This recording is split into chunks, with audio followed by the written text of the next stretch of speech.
Di sini saya akan menjelaskan tentang cara kerja sistem yang telah kami buat atau program pertama. Di sini adalah membentuk data dasar di mana kita akan pengguna akan memasukkan elemen-elemen yang diperlukan berupa NIM, nama dan nilai dan lain-lain. Itu untuk dibuat dalam bentuk transkrip dan transkrip tersebut akan dimasukkan ke dalam set transkrip dijadikan satu. Lalu kedua adalah menambahkan transkrip ke dalam sistem di mana di sini fungsinya yang bekerja adalah fungsi isMember dan juga transkrip di mana di sini pengguna akan memasukkan NIM dan kemudian akan dicek oleh sistem apakah NIM tersebut ada dan datanya ada atau tidak. Jika tidak ada maka akan dikongsikan ke dalam transkrip baru. Ketiga adalah mencari mahasiswa di dalam set transkrip. Di sini menggunakan cari transkrip di mana cara kerjanya adalah sistem menerima NIM yang kemudian fungsi mengecek elemen pertama dan mengambil NIM dan dibandingkan. Jika cocok maka mengembalikan transkrip tersebut dan update nilai. Nomor 4 adalah update nilai atau input nilai baru. Di sini menggunakan add nilai matkul di mana alur kerjanya adalah memasukkan NIM, nama MK dan nilai baru di mana sistem akan mencari transkrip mahasiswa dan bila ketemu mengambil list MK dan dicari mata kuliah lewat get nama MK. Jika nama cocok maka nilai baru akan dikongsikan ke dalam list nilai lama dan transkrip dibuat ulang dalam bentuk diperbarui. Nomor 5 adalah menghitung statistik mahasiswa. Di sini menggunakan fungsi-fungsi ini yang kemudian dibuat dalam bentuk fungsi ini. Jadi di sini ada fungsi ini digunakan untuk menotal SKS lulus suatu mahasiswa dan jumlah matkul mahasiswa dengan fungsi ini. Lalu IPK mahasiswa ditentukan dengan fungsi ini. Lalu keenam adalah operasi pada set transkrip di mana di sini fungsi-fungsi tersebut akan diulang untuk membuat fungsi yang mengecek top IPK dari seluruh mahasiswa atau jumlah mahasiswa yang pernah mengulang dan jumlah mahasiswa yang lulus semua matkul, lalu jumlah dengan mahasiswa dengan IPK yang rentan, dan di sini fungsi yang paling rumit yaitu matkul yang paling sering diulang dengan banyak sekali fungsi tambahan. Di sini lalu test case untuk mengecek apakah fungsi tadi berjalan baik atau tidak dan menampilkan dalam layar. Di sini contoh keluaran test case-nya. Terima kasih.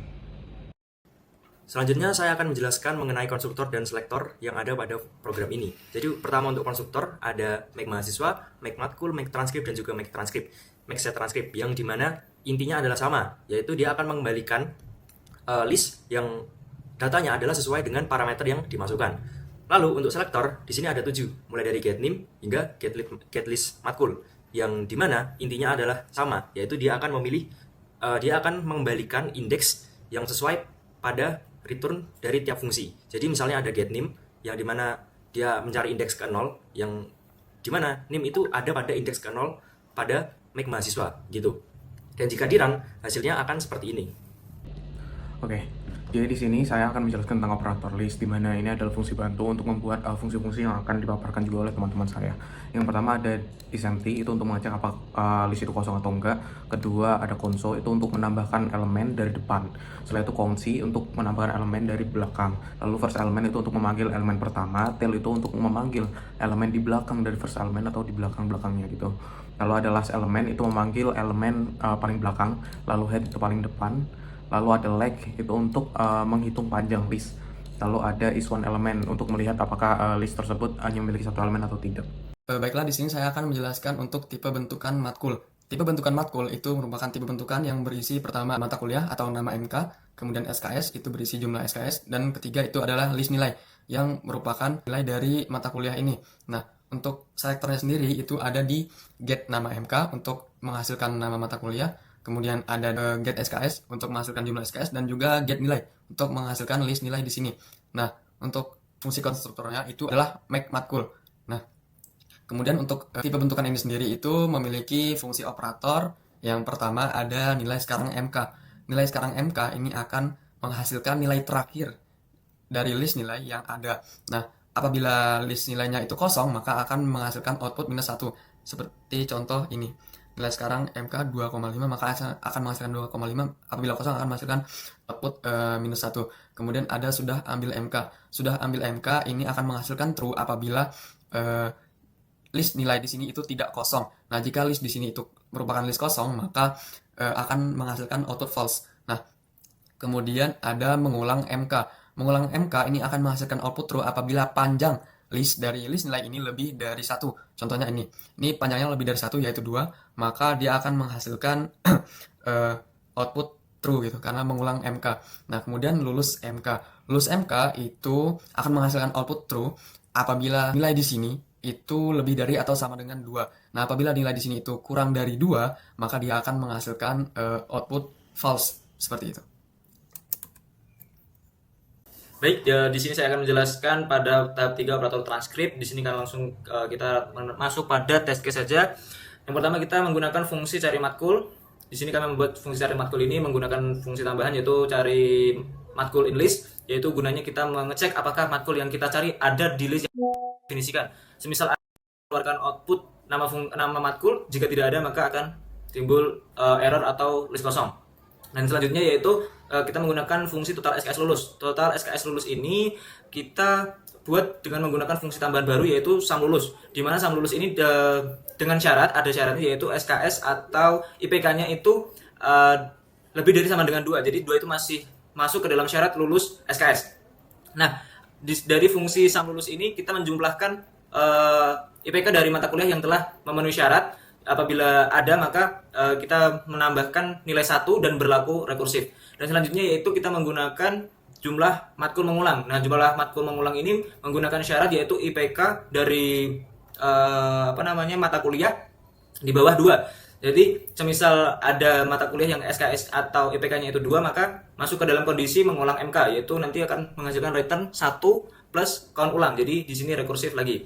Dan selanjutnya yaitu kita menggunakan fungsi pakai IPK transkrip dan kita menggunakan fungsi tambahan yaitu sum bobot dan juga sum SKS. Nah, dari sum bobot ini kita melakukan perhitungan yaitu SKS dikalikan dengan nilai IPK. Nah, setelah dicari nilainya, kita tambahkan. Setelah itu di sum SKS ini menjumlahkan semua SKS dari mata kuliah yang telah kita definisikan. Setelah mendapatkan nilai dari 2 fungsi tersebut, kita melakukan pembagian dan muncul IPK transkrip. Selanjutnya, saya akan menjelaskan fungsi-fungsi yang ada pada set transkrip. Saya akan menjelaskannya menggunakan test case yang sudah kami buat.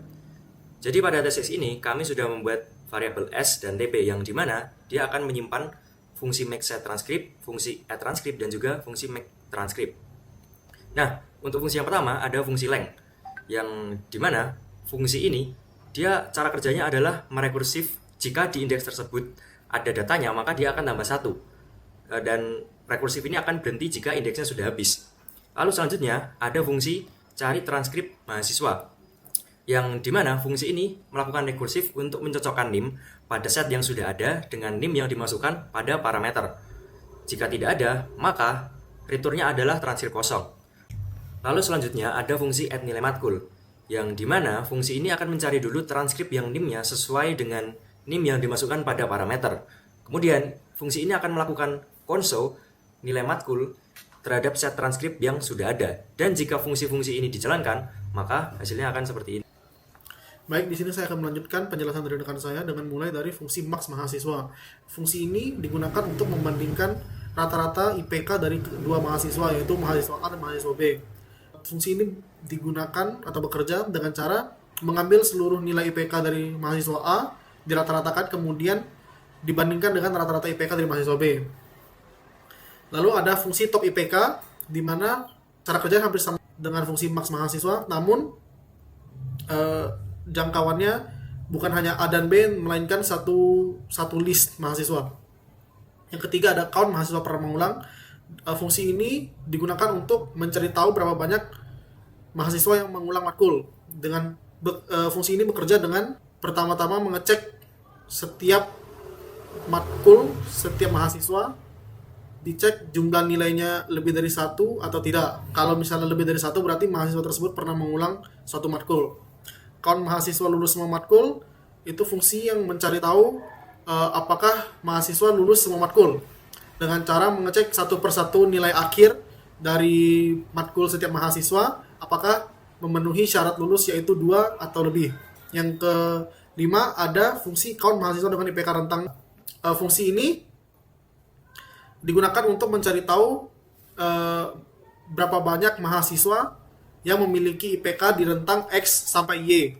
Terakhir ada fungsi matkul paling sering diulang, di mana fungsi ini digunakan untuk mencari tahu matkul apa yang paling sering diulang oleh mahasiswa dengan mengecek satu persatu transkrip nilai mahasiswa dalam sebuah list.